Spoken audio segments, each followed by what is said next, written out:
Bro please skip చేయకు, ఎందుకంటే ఈ వీడియో ఏడిపించవచ్చు. ఒక 17 ఇయర్స్ అబ్బాయి వాళ్ళ అమ్మని అడుగుతాడు, అమ్మ నా 18th బర్త్డేకి ఏం గిఫ్ట్ ఇస్తావు? అప్పుడు వాళ్ళ అమ్మ అంటుంది, ఎప్పుడైతే నీ 18th బర్త్డే వస్తుందో అప్పుడు కబోర్డ్లో చూడు, దానిలోని గిఫ్ట్ ఉంటుంది. కొన్ని రోజులకి ఆ అబ్బాయి హెల్త్ పాడైంది. టెస్ట్ల తర్వాత డాక్టర్స్ ఆ అబ్బాయి యొక్క అమ్మనాలతో ఇలా అంటారు, తన హార్ట్లో హోల్ ఉంది, ఇతను 2 నెలల కంటే ఎక్కువ బతకలేడు అని. కొన్ని నెలల తర్వాత ఆ అబ్బాయి రికవర్ అయ్యి ఇంటికి వచ్చాడు. అప్పుడు తనకి తెలిసింది తన అమ్మ బ్రతికి లేదు అని. తనకు ఇది తెలియగానే తను వెళ్ళి కబోర్డ్ ఓపెన్ చేసి చూస్తాడు. అప్పుడు కబోర్డ్లో ఒక గిఫ్ట్ ఉంది.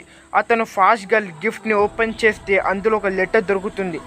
ఆ లెటర్లో ఇలా రాసింది, మై డియర్ సన్, ఒకవేళ నువ్వు చదువుతూ ఉంటే నువ్వు హెల్తీగా ఉండి ఉంటావు. నీకు గుర్తుందా, ఎప్పుడైతే నీకు హెల్త్ బాగాలేదో అప్పుడు మేము నిన్ను హాస్పిటల్కి తీసుకువెళ్ళాం. డాక్టర్స్ చెప్పారు నీ హార్ట్లో హోల్ ఉంది అని. ఆ రోజు నేను చాలా ఏడ్చా అండ్ అప్పుడే డిసైడ్ అయ్యాను నా హార్ట్